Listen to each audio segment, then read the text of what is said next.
Hello guys. आज के इस वीडियो में हम बात करेंगे क्लास 6 का एसएसटी में इतिहास विषय पर, जो चैप्टर 1 का है और इस टॉपिक का नाम है क्या, कब, कहाँ और कैसे। सीधा का सवाल है, यहाँ रशीदा बैठी अखबार पढ़ रही थी और अचानक उसकी निगाह एक सुर्खी पर पड़ी जिसमें लिखा था 100 साल पहले। तो वह सोचने लगी कि यह कैसे जान सकता है कि इतने वर्षों पहले क्या हुआ था। तो हम कैसे पता लगाएं यह जानने के लिए कि कल क्या हुआ था। तो तुम रेडियो सुन सकते हो, टेलीविज़न देख सकते हो या फिर अखबार पढ़ सकते हो। साथ ही यह जानने के लिए कि पिछले साल क्या हुआ था, तुम किसी ऐसे व्यक्ति से भी बात कर सकते हो जिसे उस समय की स्मृति हो। लेकिन बहुत पहले क्या हुआ था यह कैसे जाना जा सकता है? अतीत में हम उतने पुराने लोगों को से भी नहीं मिल सकते हैं जो उतने पुराने बातों को वह बता सकें। तो अगला जो टॉपिक है वह है अतीत के बारे में हम क्या जान सकते हैं। अतीत के बारे में क्या जान सकते हैं? तो अतीत के बारे में बहुत कुछ जाना जा सकता है, जैसे लोग क्या खाते थे, कैसे कपड़े पहनते थे, किस तरह के घरों में रहते थे।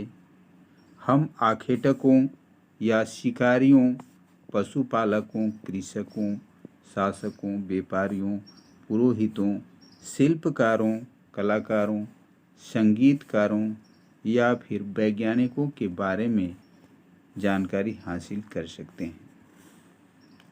यही नहीं, हम यह भी पता कर सकते हैं कि उस समय बच्चे कौन से खेल खेलते थे, कौन सी कहानियाँ सुना करते थे, कौन से नाटक देखा करते थे या फिर कौन कौन से गीत गाते थे।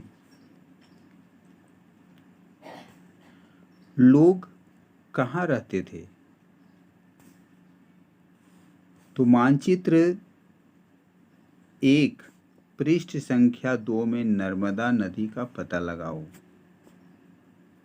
यहाँ हम मानचित्र को देख रहे हैं।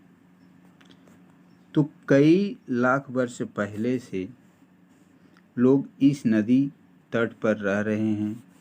यहाँ रहने वाले आरंभिक लोगों में से कुछ कुशल संग्राहक थे, यानी भोजन को इकट्ठा करने वाले लोगों को संग्राहक कहते थे, जो आसपास के जंगलों की विशाल संपदा से परिचित थे। यानी उन्हें यह पता था कि कौन सी संपदा या कौन सा चीज़ जंगल के किस हिस्से से प्राप्त हो सकता है।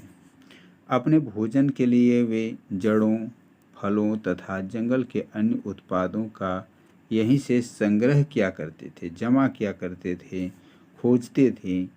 वे जानवरों का आखेट भी करते थे, मीन्स शिकार करते थे। ठीक है। आप सब उत्तर पश्चिम की सुलेमान और किरथर पहाड़ियों का पता लगाइए। इसी क्षेत्र में कुछ ऐसे स्थान हैं जहाँ लगभग 8000 वर्ष पूर्व स्त्री पुरुषों ने सबसे पहले गेहूं और जौ जैसी फसलों को उपजाना आरंभ किया। उन्होंने भेड़, बकरी और गाय बैल जैसे पशुओं को पालतू बनाना शुरू किया। ये लोग गांवों में रहते थे। उत्तर पूर्व में गारो तथा मध्य भारत में विंध्य पहाड़ियों का पता लगाइए।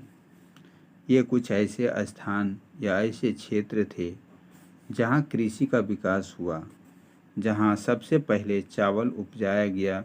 वे स्थान विंध्य के उत्तर में स्थित थे। यहाँ हम मानचित्र एक को देख रहे हैं जिसमें उपमहाद्वीप का प्राकृतिक मानचित्र है। यहाँ हम मानचित्र को देख रहे हैं। मानचित्र पर सिंधु तथा इसकी सहायक नदियों का पता लगाने का प्रयास करो। तो सहायक नदियाँ उन्हें कहते हैं जो एक बड़ी नदी में मिल जाती है, यानी छोटे छोटे नदी।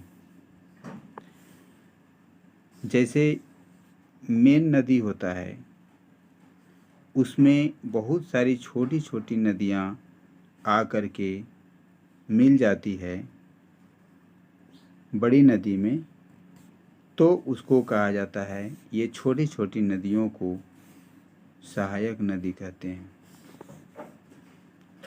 तो लगभग 4700 वर्ष पूर्व इन्हीं नदियों के किनारे कुछ आरंभिक नगर फले फूले। गंगा व इसकी सहायक नदियों के किनारे तथा समुद्र तटवर्ती इलाकों में नगरों का विकास लगभग 2500 वर्ष पूर्व हुआ था। गंगा तथा इसकी सहायक नदी सोन का पता लगाओ। मानचित्र में आप देख सकते हैं। तो गंगा के दक्षिण में इन नदियों के आसपास का क्षेत्र प्राचीन काल में मगध के नाम से जाना जाता है, जो वर्तमान समय में अभी बिहार में है।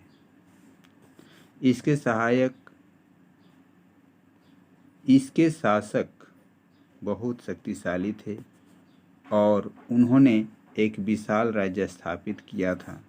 देश के अन्य हिस्सों में भी ऐसे राज्यों की स्थापना की गई थी। लोगों ने सदैव उपमहाद्वीप के एक हिस्से से दूसरे हिस्से तक यात्रा की। कभी कभी हिमालय जैसे ऊंचे पर्वतों, पहाड़ियों, रेगिस्तान, नदियों तथा समुद्रों के कारण यात्रा जोखिम भरी होती थी। फिर भी ये यात्रा उनके लिए असंभव नहीं थी। आदमी हमेशा प्रयासरत रहा और बड़े से बड़े जो असंभव सा दिखने वाले जो कार्य थे, उन्हें भी लोगों ने कर दिखाया। तो लंबी लंबी यात्रा करते थे, पैदल यात्रा करते थे। बाद में बहुत सारे लोगों ने ऐसा खोज किया जो अपने यात्रा को सुगम बनाया, परंतु सबसे पहले लोग पैदल ही यात्रा किया करते थे।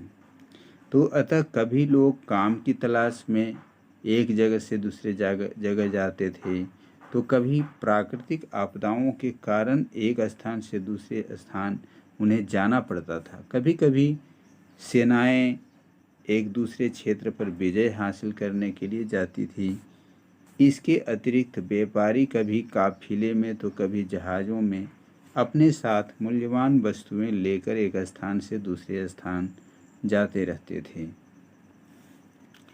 धार्मिक गुरु भी एक स्थान से दूसरे स्थान जाते थे। वे लोगों को शिक्षा और सलाह देते हुए एक गांव से दूसरे गांव तथा एक कस्बे से दूसरे कस्बे में जाया करते थे। कुछ लोग नए और रोचक स्थानों को खोजने की चाह में उत्सुकतावश भी यात्रा किया करते थे, जैसा कि भारत का खोज ने वास्को डी गामा ने किया था। कालीकट में सबसे पहले उन्होंने उतरा था। तो इन सभी यात्राओं से लोगों को एक दूसरे के विचारों को जानने का भी अवसर मिला। आज लोग यात्राएं क्यों करते हैं? आज के समय में लोग यात्राएं क्यों करते हैं? तो फिर से एक बार हम मानचित्र एक को देखें और पहाड़ियों, पर्वतों, समुद्र इस उपमहाद्वीप की प्राकृतिक सीमा का निर्माण करते हैं। हालांकि लोगों के लिए इन सीमाओं को पार करना आसान नहीं था।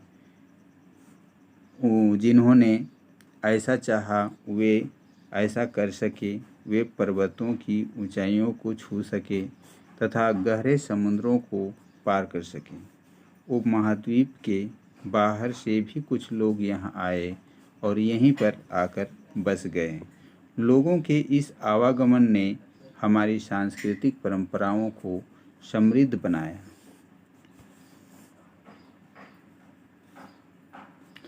और कई सौ वर्षों से लोग पत्थर को तराशने, संगीत रचने और यहाँ तक कि भोजन बनाने के नए तरीकों के बारे में एक दूसरे के विचारों को अपनाते रहे। ठीक है, तो अगले वीडियो में हम बात करेंगे कि हमारे देश का नाम क्या क्या है, किन किन नामों से जाना जाता है, और भारत जो देश है, भारत नाम है, वह किस लिए पड़ा, किसके नाम पर पड़ा। इन सब बातों का हम चर्चा अगले वीडियो